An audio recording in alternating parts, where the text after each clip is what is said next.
Hello friends, bodo job info YouTube channel asa khalamo nोंथांमोना बयबो मोजां दङ latest update state sakri da state ni video खालामिया गोबाव जाबायमोन खालि BTC जादोंमोन दा जों BTC खौ दोनथ'बाय आरो BTC आव साख्रि मोनथ'खाला स' बेखौ जों दोनथ'बाय होल्ड आव देन बेनिफ्राय गोदान constable Assam police big update आरो लोगोसे फाइनाल रिजल्ट दानि नेबाय थानाय कनस्टेबल ABUB कमान्डो SI लेभेलाव and non technical result big update बेनो जाबाय हेल्थ डिपार्टमेन्टआव एन्ड नेक्स्टआव 50,000 भेकेन्सि एपइन्टमेन्ट लेटार रानगोन मा डेटआव आरो लोगोसे गोदान पस्टआ ADRE आसाम पुलिस हेल्थआव माब्ला फैगोन बेनि सायाव आपडेट लाबोदों जायफ्रा बड' जब इनफो इउटुब चेनेलाव गोदान साबस्क्राइब खालामना लानो हागोन जाहाथे लेटेस्ट आपडेट नोंथांमोना मोननो हायो दा गोबाव खालामा जों थांनि अफिसियेल वेबसाइटआव स' दायो जों फैबाय अफिसियेल वेबसाइट आयुषआव एबा जायखिजाया हेल्थआव दा जोंहा कम्बाइन एग्जाम जादोंमोन मोनब्रै डिपार्टमेन्ट्स दङ हेल्थआव DME नि आन्दाराव DME DHS DHSFW आरो लोगोसे आयुष दा बे टेक्निकेला स' टेक्निकेल पस्टआ स्किल टेस्टआ गासैबो जोबजोब्बाय अके देन बेनिफ्राय नन टेक्निकेल अके नन टेक्निकेल रिजाल्टआ मोनाखैमोन नाथाय एन्सार किस नायनो हाबाय थ' एन्सार किस नायनो हाबाय 50 रां होनानै पेमेन्ट खालामनांगौ दानिया नन टेक्निकेल रिजाल्टआ गोबां कमेन्ट्स खालामदों माब्ला मोनगोन जोबोर मोजां पस्टआ नन टेक्निकेलाव दङ जेरै दा BTC आव ओंखारदों थिग बेबादिनो नन टेक्निकेल आसाम स्टेटआव मोजां पस्ट दङ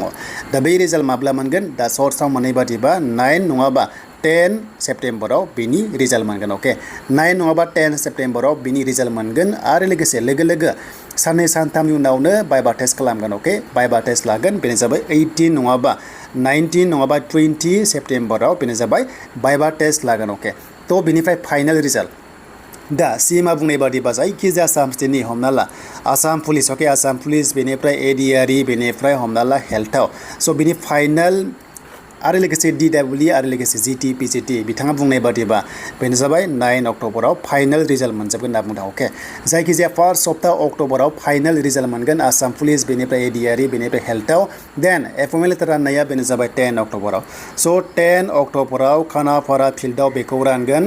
अलमस्ट 50,000 केन्डिडेट्स बेनो जाबाय आसामनि स्टेटनि साख्रि 10 अक्ट'बराव फाइनालखौ रानगोन खानापारा फिल्डआव नाथाय बिनि सिगां नोंथांमोननि फाइनाल रिजाल्टआ फैगोन जेरै आसाम पुलिस फैखागोन कनस्टेबलाव ABUB बेनिफ्राय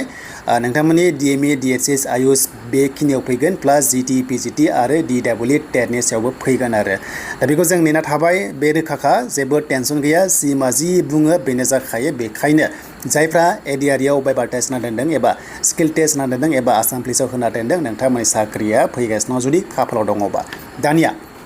नेक्स्ट आसाम पुलिस माब्ला ओंखारगोन दा नेक्स्ट आसाम पुलिसा गैयाबाबो हमना ला नेक्स्ट आसाम पुलिसा गैयाबाबो 5,000 निफ्राय अके 5,000 निफ्राय 6,000 नि खाथियाव आरोबाव कनस्टेबल ABUB Gr-4 आरो लोगोसे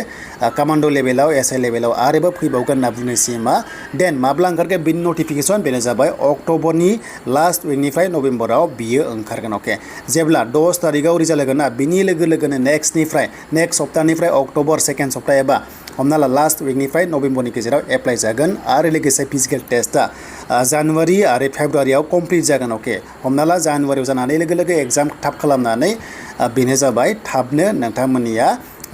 नैबे मार्च दानावनो साख्रि मोनगोन मानोना एप्रिल दानाव 2026 आव आसाम एसेम्ब्लि इलेक्सन दङ जेराव आसाम एसेम्ब्लि होनोबा MLA फोरनि इलेक्सन दङ आरो बे MLA आसामाव गासै 126 दङ बिथांमोननि इलेक्सना फैसिगोन बिनिखायनो बिथांमोनाबो आसाम स्टेटआव साख्रि होनो गोबां एनाउन्स खालामगासिनो दङ अके थ' बेखायनो best option ADRE 3.0 Assam police constable ABUB SI बेनिफ्राय हेल्थआवबो फैबावगोन